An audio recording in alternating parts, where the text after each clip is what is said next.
Hello, nongeye kubaha ikaze ku Inkuru TV, nizera yuko aho muherereye hose mukomeje kugira ibihe byiza. Uyu munsi rero tugiye kurebera hamwe ubusobanuro bw'izina Louise, turebe imico n'imiterere ikunda kuranga abakobwa cyangwa se ababyeyi bitwa ba Louise.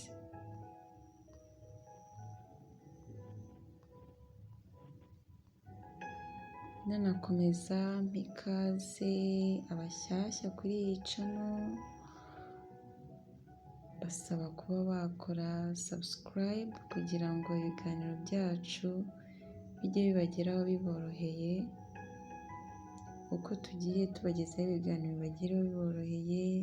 Mukande kuri iyo nzogera y'umweru, mukande no kuri icyo gipfunsi, muduha like ku biganiro tubagezaho.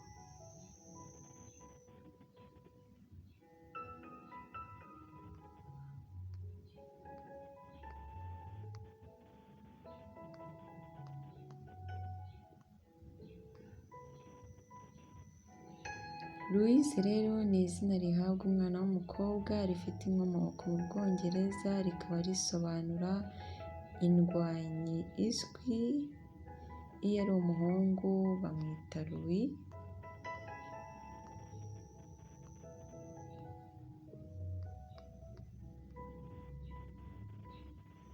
kandi nanone iri zina rikaba rikomoka mu rurimi rw'Ikidage, aho risobanura uwahembewe urugamba.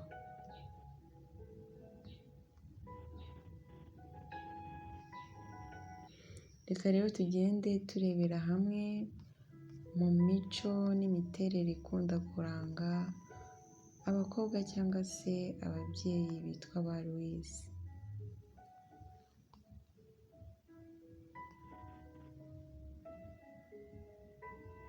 Louise akunze kuba ari umuhanga, akunda umurimo, yitangira akazi, akunda gutembera, akunda kugera ku bintu we ubwe yaruhiye, kandi ntabwo akunda kuzitirwa n'ibintu by'umuco ngo bibe byamubuza kugera ku byo yifuza. Louise rero arangwa n'ibikorwa by'ubumuntu, akunda kwiga amashuri azatuma ahura n'abantu benshi, akabona uko abafasha nk'ubuvuzi, ubwarimu ndetse n'ibindi.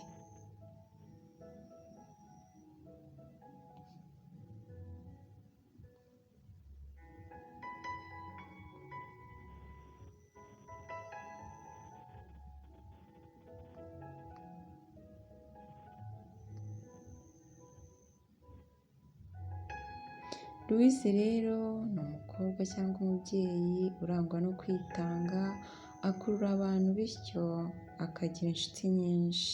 Arakunda, agakundwa, ariko arakomereka cyane iyo ari mu rukundo ntirumuhire. Kubera ko rero Louise ari umuhanga n'umunyabwenge, abantu barabimukundira bakamugira inshuti ikomeye. Azi kuvugana ijwi rituje, ariko iyo bibaye ngombwa avugana ubukana. Byose birashoboka kuri Louise. Ntabwo yihanganira abantu bica akazi nkana cyangwa abantu bakorera ku ijisho. Iyo yibeshya akanywa inzoga, ntabwo aba ashaka kwigarura, ahubwo akenshi birangira atakaje ubwenge.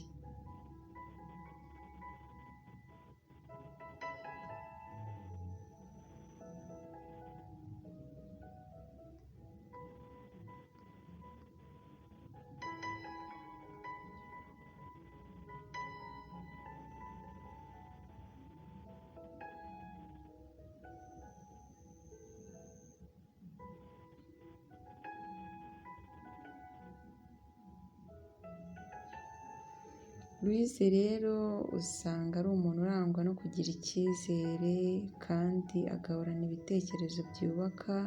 Ni wa muntu uhorana ubushishozi kandi akirinda guhubuka.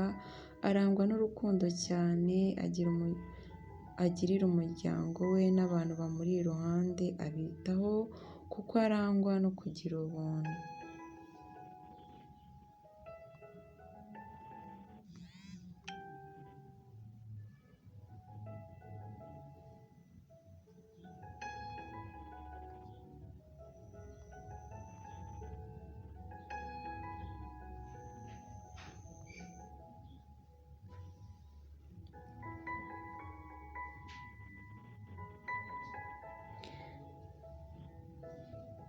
Rero nk'uko iri zina risobanura indwanyi, umwana uhawe iri zina w'umukobwa agahabwa izina rya Louise, riba rizamufasha kuzajya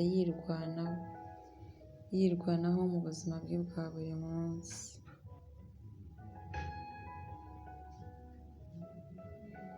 Louise ni umuntu ucecetse cyane, ugira ibanga cyane kandi ukora ibye mu ibanga.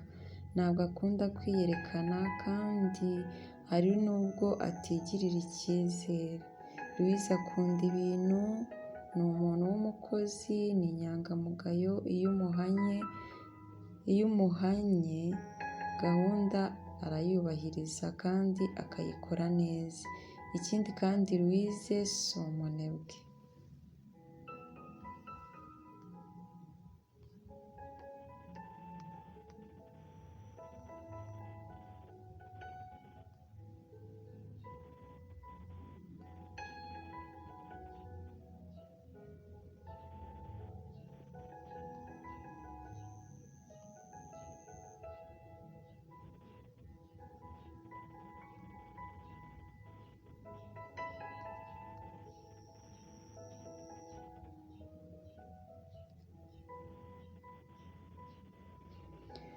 Umukobwa rero cyangwa umubyeyi ufite iri zina witwa Louise agira umutima w'ubunyangamugayo cyane ku buryo hari n'amahirwe yitesha n'ibintu yanga gukora kuko yumva atemeranya n'umutimanama we.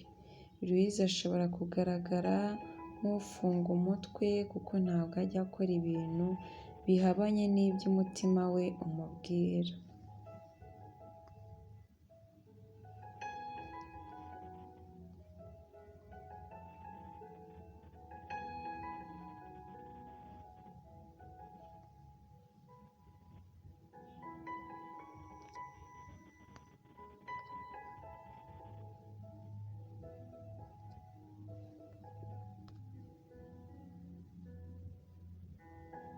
Ba Louise rero barangwa n'inzozi nyinshi, bagira ubumuntu, bakora ibintu byose ku murongo nta kavuyo, barashishoza cyane kandi bakabasha no gukemura ibibazo.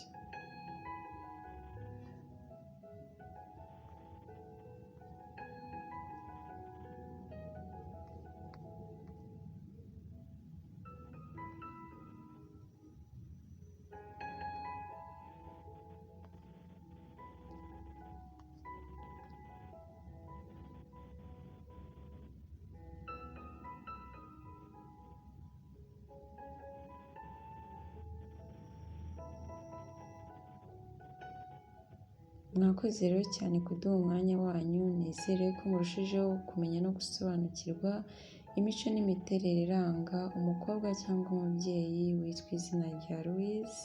Nsaba abashyashya kuri iyi channel mbasaba yuko mwakora subscribe kugira ngo ibiganiro byacu bijye bageraho biboroheye, mukanakora like ku biganiro tubagezaho. Mwakoze cyane, mukomeze kugira ibihe byiza. Bye naho ubutaha.